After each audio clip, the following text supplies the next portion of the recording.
guys, welcome back. So I figured, let me quickly do another comparison with regards to two products. And this is wheel cleaner. So the one is the Maniac Wheel and Tire Cleaner. And you guys already know that I am a huge fan of the Nerta Wheelshine Super. This is my favorite wheel cleaner at the moment. It really does a brilliant job of cleaning your wheels. You can use it as a touchless system. As I always say, that will give you about 80-85%. If you want to properly clean your wheels, when I say properly, I mean get everything off that can be removed. It will require some form of contact, and the other 15 is like the nooks and crannies, there. But on the surface level, this stuff is good. You can use it on tires as well. This one over here, the Maniac, the nice part about this product is that it is concentrated and you can actually dilute it. So if you go at the back here, you can actually, let me try and see there. There's your dilution ratios over there. I'm hoping it comes through. But if I read it here, it says 1 in 5 is for very stubborn dirt. That's like when it's very caked on brake dust and whatnot. And for general cleaning, you go up to 1 in 20. Now I had about 200 mils, like just slightly over. It was like 210 left in here because I threw out what I measured what was still left in here, and so I filled up 800 mils. So it was actually a perfect 1 in 20. So this is the product that's in here is the 1 in 5 dilution ratio. So this is for extremely dirty, caked on brake dust and general fallout that's on your wheels. So I think it makes for a good, comparison between these two. This is I've just decanted the 1 liter into this 500 ml. So we're gonna go out onto the captiva. The captiva is, again, it's extremely filthy. Again, makes for a good test subject with regards to what we can, the results that we want to see that these two products can actually give us.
Pretty evenly matched. Really can't see. I think just a little bit more of the Maniac that didn't get into all the nooks and crannies, whereas the residue that ran here with the Nerta, they seem to have done a better job, or slightly better job. So I don't know, you guys let me know what you think. So yeah, so that was quite an interesting outcome. I know it might seem like I'm biased because I prefer the Nerta, but I do honestly believe that it is just slightly ahead of the Maniac. And the reason why I say that is because on the one side, the tire, you could see as the product was running down, there was a lot more browning effect, meaning it was cleaning, getting like loosening up the dirt, and it was running. Secondly, the residual product that was running down that went into the noosing cleaners where I didn't spray, you could see that product actually loosen up the dirt, because I didn't spray.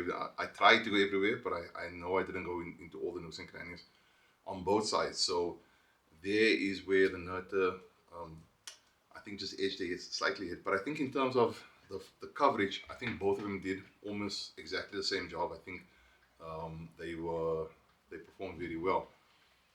What is very appealing towards the Maniac wheel and tire cleaner is that it's dilutable. So when you buy the 1 liter, you can either dilute it 1 in 5 or 1 in 20, so that the value proposition is quite high there. So, and if you do, well, when you do dilute it, I definitely recommend that you get yourself one of these industrial spray triggers. They are a must, because your normal spray triggers, so something like this, your normal retail trigger, this is going to give him very quickly. The internals is just not geared for something that is heavily alkaline based or heavily acidic based. It's just going to give him very quickly. You're going to try and atomize and nothing's going to happen. So just something to remember. But yeah, both of them perform very well. I think either one will do a stellar job if you're going to be cleaning your wheels and tires. To me, I will still go for the Nerta, just purely based on preference, and I've been using that product along with many other all-purpose cleaners, wheels and tire cleaners, and for me it just performs consistently well. So that's what, for that reason, I know it's going to work, and therefore I'm going to, that will be the product that I reach for. What I'll do is I'll also link down in the description box below where you can buy these products. So obviously the Nerta you can buy from us here at MD Workshop. The Maniac, I think that can be bought at either Detailers Emporium or Crazy Detail, if I'm not mistaken. But I'll, when I'm busy editing this video, I'll put it down. I'll search and see where the product is available. It'll be in the description box below for you guys to go check out where you want to buy it from. With that being said, let me know what you guys think. Let me know in the comment section below any other products you'd like me to test or compare against. And as always, when I do these videos, it's not to say this product is crap, throw it away. The only way we're going to see how good products are is by measuring them against one another. Taking one product, so you can find this product works well, this is a new product, okay, let's see how does this new product compare. Or if this product has been on the market for a long time, let me take this well-known product, measure it up against something new and see, as the new technology evolved, how is the application, what's the use like. It looks like wax on wax over there I was doing. But it's really just to measure and see how the products work, how they perform, and so we can get a better understanding about what to expect from these products when we do use them, when we do buy them. So yeah, with that being said, let me know what you guys think. I enjoy making these videos, and by smashing the thumbs up, it tells me that you do enjoy this video and you'd like to see more. If you have any questions or suggestions, as I've said before, comment section below. If you haven't already done so, please consider clicking that subscribe button, then hit that notification bell that you won't miss any of my future uploads. And as always guys, and most importantly to you and your loved ones, please stay safe out there. I'll see you in the next video. Cheers.